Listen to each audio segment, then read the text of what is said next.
पिले माने मु तुम मान गणितर एक बड़ मैजिक आनी अछि। निश्चित भाव में तुमको ये मैजिक टी भल लगे। तुम्हें माने यही मैजिक को जेकोसी जगार प्रयोग कर पारिबो। जेते चालाक हेले भी ये मैजिक भी जानी पारिबो नाही किपरि करलो। मु न कहला पर्यंत ये मैजिक किए भी जानी पारिबोनी।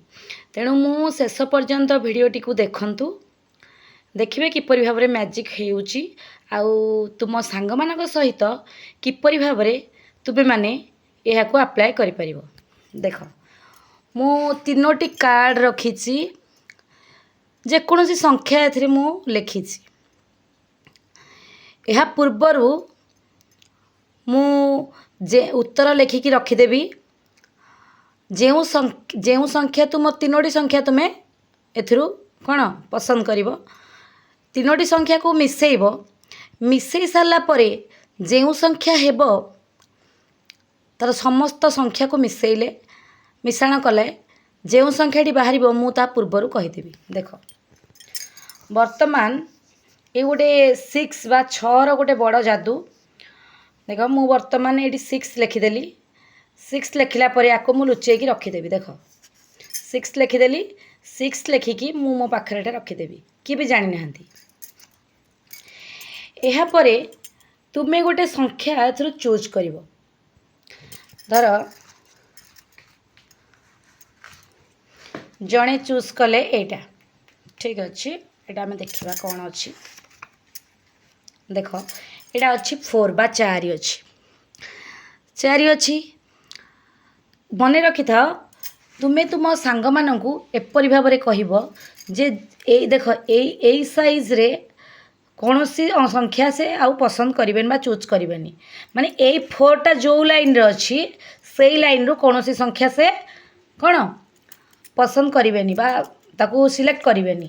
तेणु आम देख ए लाइन रू करवानी ए लाइन रू करवानी। बर्तमान आउ गोटे कर एटा हाँ ठीक अच्छी।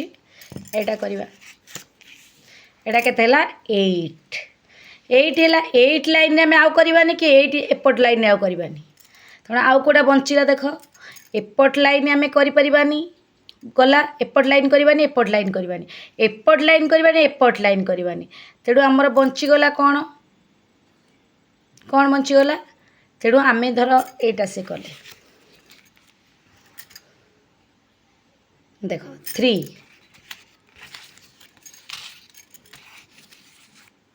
3 कले आम यही संख्या गुड़िक पाइले पाईगला परे आम अन्य संख्या गुड़ी को आम अलग रखीदबा। देखो विभिन्न प्रकार संख्या लिखाई आम ताकू रखीदबा साइड सब रखीदबा।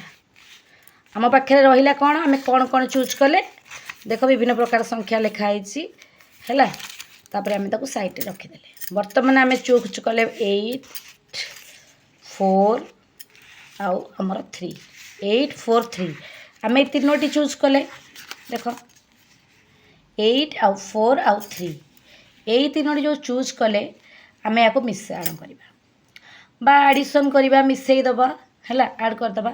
8 रे 4 मिसिले केते हला 12 ऐड कले 12 रे ऐड कले 3 केते हला हमर बा मिसई देले ऐड कले जो माने इंग्लिश मीडियम बा हिंदी मीडियम से माने एडिशन बुझी पारुथिबे। ओडिया मीडियम निश्चित भाव में मिश्रण 8 4 12 12 3 15 बा 15 हला 15 है। तेणु आम से 15 संख्या कौन आम 1 आउ 5 पाइले कौन पाइले 1 आउ 5 1 5 को मिसैले देख मो आंसर कौन अच्छी 6।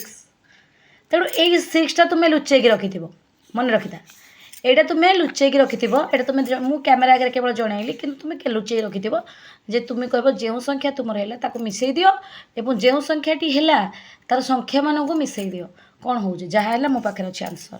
यहाँ गोटे छोट मैजिक नुहे यहाँ गोटे निहाती भाव बड़ मैजिक अन्य मैंने भावे जे निहाती ये अट्राक्टिव लगे आउ तुम्हें सांगसाथी सहित तुम परिवार लोक मान सहित तुम टीचर मान सहित ये मैजिक कर जेकोसी लोक तुम्हें भूतई पार ये मैजिक करी तेणु आम जाना से मैजिकटा किपरि भाव में कले जाना कि नहीं पे देख मुझे भाव में 9टा कार्ड नहीं 1 2 3 4 5 6 ଏଭଳି ଭାବରେ ମୁଁ ଲେଖିଦେଇଥିଲି। ଲେଖିଦେଇକି ତାକୁ ଓଲଟେଇକି ରଖିଦେଇଥିଲି, ଲୁଚେଇକି ରଖିଦେଇଥିଲି। ଏଇ ଟାଇପ୍ର ଲେଖିବେ 1 2 3 4 5 6 7 8 9। ଦେଖ ପିଲାମାନେ, ଆମର ଯେଉଁ ନମ୍ବର ଗୁଡ଼ିକ ମୁଁ ଲେଖିଛି, ଦେଖ ପିଲାମାନେ, ଧର ଜଣେ ଚୁଜ୍ କଲା 5 ଚୁଜ୍ କଲା। 5 ଚୁଜ୍ କଲେ ଏଇ ଦୁଇଟା ଆମେ ନେଇପାରିବାନି, 8 ଆଉ 2କୁ ନେଇପାରିବାନି, କାରଣ ଏଇ ଲାଇନ୍ରେ ଅଛି। 5 6 4 ବି ଆମେ ନେଇପାରିବା ନାହିଁ। 5ଟାକୁ କାଢ଼ିଦେଲେ ମାନେ ଏଇ ଲାଇନ୍ରେ ସେ ଅଛି, କିନ୍ତୁ 5କୁ ଆମେ ନେଇପାରିବା ନାହିଁ।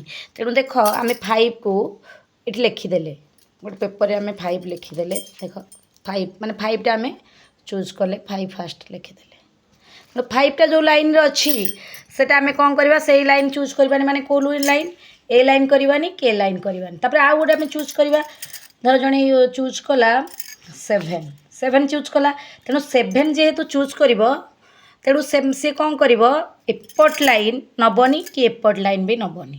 ତେଣୁ ଆମେ ଲେଖିଦେବା 7 ଚୁଜ୍ କଲେ।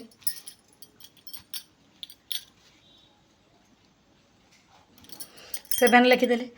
ବର୍ତ୍ତମାନ ଆମେ 7 ଲାଇନ୍ ନେବାନି, ଏପଟ ଲାଇନ୍ ନେବାନି କି ଏପଟ ଲାଇନ୍ ନେବାନି। 5ର ଏପଟ ଲାଇନ୍ ନେବାନି, ଏପଟ ଲାଇନ୍ ନେବାନି। ତେଣୁ ଆମ ପାଖରେ କେଉଁଟା ରହିଲା, ଦେଖ 3। ବର୍ତ୍ତମାନ ସେ 3 ଲାଇନ୍ ହିଁ ଚୁଜ୍ କରିକି ନେବେ। ତେଣୁ ଆମେ 3 ଲେଖିଲେ। ଦେଖ, ୟାକୁ ପ୍ଲସ୍ କରିଦିଅ। 5 + 7 + 3 କେତେ ହେଲା? 7 5 12 3 15। ଦେଖ 15 ହେଲା। ତେଣୁ ଏଇ 15 ଯେଉଁ ହେଲା ବା 15 ହେଲା, ତାର ଡିଜିଟ୍ ଗୁଡ଼ିକ 1 ହେଲା, 5 ହେଲା। ଆମେ ଆଉ 1 ଆଉ 5କୁ କ'ଣ କରିବା, ଆଡ଼୍ କରିଦେବା। 1 ଆଉ 5 ଆଡ଼୍ କରିଦେଲେ କେତେ ହେଉଛି, ବା ମିଶାଇ ଦେଲେ 6 ହେଉଛି କି ନାହିଁ। ତେଣୁ ସବୁବେଳେ ମନେ ରଖିଥା, ଏଇଭଳି ଯେଉଁ ମ୍ୟାଜିକ୍ଟା ନେବ ତାର ଆନ୍ସର୍ ହେବ 6। ଏଇ 6ଟାକୁ ଲେଖିକି ରଖିଥିବ। ତେଣୁ ଏହା ଗୋଟେ ବଡ଼ ମ୍ୟାଜିକ୍। ନିହାତି ଭାବରେ ସାଙ୍ଗସାଥି ସହିତ ଖେଳିଲେ ଭଲ ଲାଗିବ। ପିଲାମାନେ ବୁଝିପାରିଲ ନିଶ୍ଚିନ୍ତ। ଯଦି ନ ବୁଝିପାରିଲ ଏଇ ମ୍ୟାଜିକ୍ଟା କେମିତି କ'ଣ ହେଲା, ତାହେଲେ ମୋତେ ନିଶ୍ଚିତ ଭାବରେ କମେଣ୍ଟରେ ଜଣାଅ ଏ ମ୍ୟାଜିକ୍ ବିଷୟରେ। ମୁଁ ନିଶ୍ଚିତ ଭାବରେ ତୁମକୁ ଜଣେଇବି ମ୍ୟାଜିକ୍ର ପ୍ରକୃତ କ'ଣ ମ୍ୟାଜିକ୍ ହେଲା। ତେଣୁ ଯଦି ବୁଝିପାରୁନ, ମୁଁ ଭାବୁଛି ବୁଝିପାରିଥିବ। ଯଦି ବୁଝି ନ ପାରିଥିବ ଏ ମ୍ୟାଜିକ୍ ବିଷୟରେ, ତେଣୁ ନିହାତି ଭାବରେ ମୋତେ କମେଣ୍ଟ ବକ୍ସରେ ଜଣାଇବ। ରହିଲି, ଆଉ ଦେଖାହେବ ଆଉ ଏକ ମ୍ୟାଜିକ୍ ସହିତ। ବାଏ। ସମସ୍ତଙ୍କୁ ଭିଡ଼ିଓ ଦେଖିଥିବାରୁ ସମସ୍ତଙ୍କୁ ଧନ୍ୟବାଦ। ଏବଂ ନିଶ୍ଚିତ ଭାବରେ ଭିଡ଼ିଓଟିକୁ ଲାଇକ୍ କରିବେ, କମେଣ୍ଟ ମଧ୍ୟ କରିବେ ମ୍ୟାଜିକ୍ କିପରି ଲାଗିଲା। ଏହାପରେ ମଧ୍ୟ ସବସ୍କ୍ରାଇବ୍ ଚ୍ୟାନେଲକୁ କରିବେ। ରହିଲି, ଧନ୍ୟବାଦ।